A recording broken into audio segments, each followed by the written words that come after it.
প্রিয় ছাত্রছাত্রীরা, আজকে আমি তোমাদের মাধ্যমিক এবিটিএ টেস্ট পেপারের ইতিহাসের প্রথম দুটো পেজ এমসিকিউ এবং এসএকিউ প্রশ্নগুলো সলভ করব। তোমরা দেখে নাও। প্রথম এমসিকিউটা আছে পেজ নম্বর 48-এ। বিশ্ব পরিবেশ দিবস পালিত হয় 5ই জুন। দাদা সাহেব ফালকে যুক্ত ছিলেন চলচ্চিত্রের সঙ্গে। 3-এর প্রশ্ন, প্রথম সরকারি শিক্ষা কমিশন অর্থাৎ হান্টার কমিশন গঠিত হয় কত সালে? আনসারটি তোমাদের পরের পেজে রয়েছে। আনসারটি হবে 1882 খ্রিস্টাব্দে। বামাবোধিনী পত্রিকার সম্পাদক ছিলেন উমেশচন্দ্র দত্ত। সর্বধর্ম সমন্বয়ের আদর্শ প্রচার করেছিলেন শ্রীরামকৃষ্ণ। ভাগনাডিহিতে যে বিদ্রোহের সূচনা হয়েছিল সাঁওতাল বিদ্রোহের। সন্ন্যাসী বিদ্রোহের একজন বিখ্যাত নেতা ভবানী পাঠক। বন্দে মাতরম সঙ্গীতটি রচিত হয় 1875 খ্রিস্টাব্দে। মহাবিদ্রোহের সময় দিল্লির মোগল সম্রাট ছিলেন দ্বিতীয় বাহাদুর শাহ। অস্ত্র আইন পাশ করেন লর্ড লিটন। ভারতে হাফ-টোন প্রিন্টিং পদ্ধতি প্রবর্তন করেন Upendra Kishore Roychowdhury. Indian Association for the Cultivation of সায়েন্সের বিজ্ঞানী নোবেল পুরস্কার পেয়েছিলেন তিনি হলেন সিভি রমন। মোপলা বিদ্রোহ হয়েছিল মালাবার উপকূলে। লাঙল যার জমি তার, এই স্লোগান যে আন্দোলনের সঙ্গে যুক্ত তা হলো তেভাগা আন্দোলন। ভারতে প্রথম মে দিবস পালিত হয় 1923 সালে। দীপালি সংঘ প্রতিষ্ঠা করেন লীলা নাগ। কোন বিপ্লবী পিএন ঠাকুর ছদ্মনামে পালিয়ে যান জাপানে? রাসবিহারী বসু। নমশূদ্র আন্দোলন শুরু করেন হরিচাঁদ ঠাকুর। ভাষাভিত্তিক গুজরাট রাজ্যটি গঠিত হয় 1960 সালে। ভারতের প্রধান রাষ্ট্রভাষা হলো হিন্দি।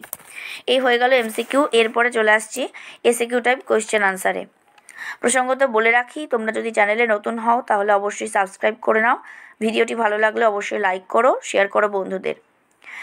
দেখো এসএকিউর প্রথম প্রশ্ন, সরলা দেবী চৌধুরানীর আত্মজীবনী গ্রন্থের নাম কি? জীবনের ঝরাপাতা। শ্রীরামপুর ত্রয়ী কারা ছিলেন? William Carey, James Marshman, William word. Ulgulan বলতে কি বোঝায়? ভয়ঙ্কর বিশৃঙ্খলা। 4-এর প্রশ্ন, ভারতের প্রথম, এর পরের প্রশ্নটা পরের পেজে রয়েছে, আমরা দেখে নিচ্ছি। ভারতের প্রথম শ্রমিক সংগঠন হলো মাদ্রাজ লেবার ইউনিয়ন। এর পরের উপবিভাগে ঠিক ভুল নির্ণয় করতে বলেছে। প্রথমটা রয়েছে 1911 সালে মোহনবাগান দল ইংরেজদের হারিয়ে আইএফএ শিল্ড জয় করে। এটি কি হবে? সঠিক, অর্থাৎ আমি টিক চিহ্ন দিচ্ছি। গোড়া উপন্যাসে রবীন্দ্রনাথ ঠাকুর ইউরোপীয় সমাজকে সমর্থন করেছিলেন। এটি ভুল। 3-এ গিরনি কামগার ইউনিয়ন গড়ে উঠেছিল বোম্বাইতে। এটি ভুল হবে না ঠিক হবে? ঠিক হবে। এবং 4-এ কলকাতা বিশ্ববিদ্যালয়কে ব্যঙ্গ করে বলা হতো গোলদিঘির গোলামখানা। ঠিক। এরপরে স্তম্ভ মেলানো কয়ের সঙ্গে খ। 1-এ রয়েছে এশিয়াটিক সোসাইটি। এটি হবে উইলিয়াম জোন্স। আমি এখানে দাগ দিয়ে দিচ্ছি। তেলেঙ্গানা আন্দোলন, এটা হবে ইয়েলো রেড্ডি। এবং 3-এ ভাইকম সত্যাগ্রহ, শ্রীনারায়ণ গুরু। একা আন্দোলন, এটা হবে মাদার পাশি। এরপরে মানচিত্র, যেটা তোমাদের মানচিত্র দেওয়া হবে, ম্যাপ পয়েন্টিং করতে হবে। 5-এ রয়েছে ব্যাখ্যা বিবৃতি, অর্থাৎ বিবৃতি দেওয়া রয়েছে, কোন ব্যাখ্যাটি সঠিক হবে মেলাতে হবে। প্রথম বিবৃতি, 19 শতকের বাংলা নবজাগরণের ব্যাপ্তি ছিল খুবই সীমিত। ব্যাখ্যা নম্বর 3 হবে, কারণ এই নবজাগরণের শুধুমাত্র পাশ্চাত্য শিক্ষায় শিক্ষিত প্রগতিশীল সমাজের মধ্যে সীমিত ছিল। 2-এর বিবৃতি, ভারত সরকার 1929 খ্রিস্টাব্দে মিরাট ষড়যন্ত্র মামলা শুরু করে। এর উদ্দেশ্য কী ছিল? যে দেশব্যাপী সাম্যবাদী কার্যকলাপ দমন করা।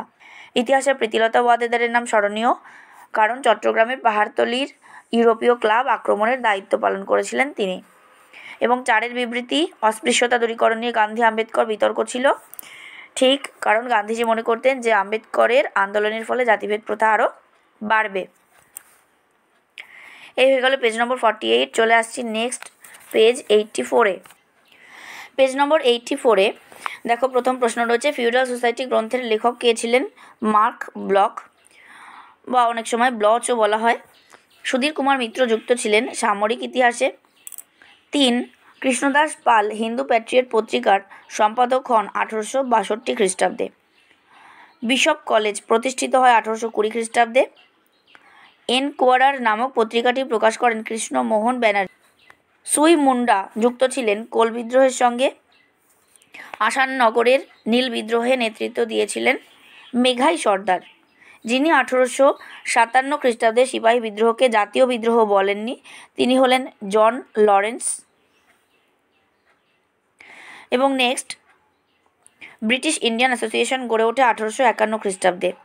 ন্যাশনাল পেপার প্রকাশ করেন নবগোপাল মিত্র। সন্দেশ পত্রিকার সম্পাদক ছিলেন সুকুমার রায়। কলকাতা বিজ্ঞান কলেজ প্রতিষ্ঠিত হয় 1914 খ্রিস্টাব্দে।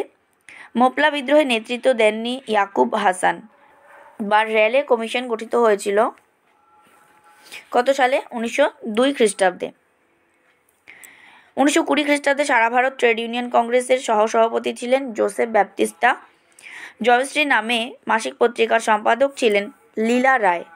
অল বেঙ্গল স্টুডেন্টস অ্যাসোসিয়েশন যার নেতৃত্বে গঠিত হয় সুভাষচন্দ্র বসু। বেঙ্গল নমশূদ্র অ্যাসোসিয়েশন গঠিত হয় কত সালে? বেঙ্গল নমশূদ্র অ্যাসোসিয়েশন গঠিত হয় 1912 সালে। এরপরে কেয়াপাতার নৌকা গ্রন্থের লেখক প্রফুল্ল রায়। হিমাচল প্রদেশ পূর্ণাঙ্গ রাজ্যের মর্যাদা পায় 1971 সালে। একের প্রশ্ন, জওহরলাল নেহেরু তার মেয়ে ইন্দিরা গান্ধীকে যে চিঠিগুলো লিখেছিলেন তা কোন প্রেস থেকে পুস্তক আকারে প্রকাশিত হয়? আনসারটি হবে এলাহাবাদের ল জার্নাল প্রেস থেকে। দুইয়ের প্রশ্ন, ভারত সভার সম্পাদক কে ছিলেন? আনন্দমোহন বসু। তিনের প্রশ্ন, কলকাতা বিশ্ববিদ্যালয়কে গোলদিঘির গোলামখানা বলে কে আখ্যায়িত করেছিলেন? ব্রহ্মবান্ধব উপাধ্যায়। এখানে দেখো স্ক্রিনে লেখা আছে। নেক্সট, 4 ভারতে প্রথম মে দিবস কার নেতৃত্বে পালিত হয়? সিঙ্গারাভেল্লু চেট্টিয়ার নেতৃত্বে। এরপরে রয়েছে ঠিক ভুল। একে হচ্ছে কলকাতা বিশ্ববিদ্যালয়ের প্রথম মুসলিম স্নাতক ছিলেন রহিম খান, এটি হবে ভুল অর্থাৎ ক্রস। 2 1857 গ্রন্থটির লেখক রমেশচন্দ্র মজুমদার, এটিও ভুল। 3 অসহযোগ আন্দোলনের সময় মেবারে মতিলাল তেজওয়াতের নেতৃত্বে ভিল কৃষকরা আন্দোলনে সামিল হয়, এটি ঠিক। 4 কল্পনা দত্ত নারী কর্ম মন্দির প্রতিষ্ঠিত করেন, ভুল।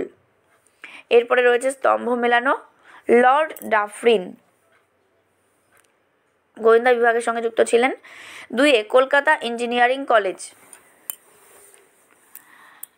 কি হবে? 1856 খ্রিস্টাব্দে। পটলডাঙ্গা একাডেমি, এটি হবে 1818 খ্রিস্টাব্দে। এবং অশ্বিনী কুমার দত্ত স্বদেশ বান্ধব সমিতি।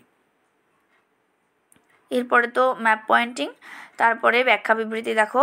শ্রীরামকৃষ্ণদেব ছিলেন সর্বধর্ম সমন্বয়ের মূর্ত প্রতীক, এটি ছিল আগের পেজে, এটা রিপিট হয়েছে। ব্যাখ্যা নম্বর 3 হবে, তিনি মনে করতেন বাহ্যিক প্রভেদ সত্ত্বেও সকল ধর্মের মূলগত ঐক্য বর্তমান। 2 বিবৃতি, ঊনবিংশ শতাব্দীর দ্বিতীয়ার্ধে বাংলায় নীল চাষ বন্ধ হয়ে যায়, কারণ কি? চাষিদের ক্রমাগত ও জোরালো আন্দোলনে নীলকররা নীল চাষে আগ্রহ হারায়। 3 যেটি রয়েছে সেটা হচ্ছে বঙ্গভঙ্গ বিরোধী আন্দোলনে বাংলার কৃষকরা যোগদান করেননি, কারণ কি? কারণ আন্দোলনের নেতৃবৃন্দ কৃষক স্বার্থে ছিল উদাসীন। ব্যাখ্যা নম্বর 2 হবে।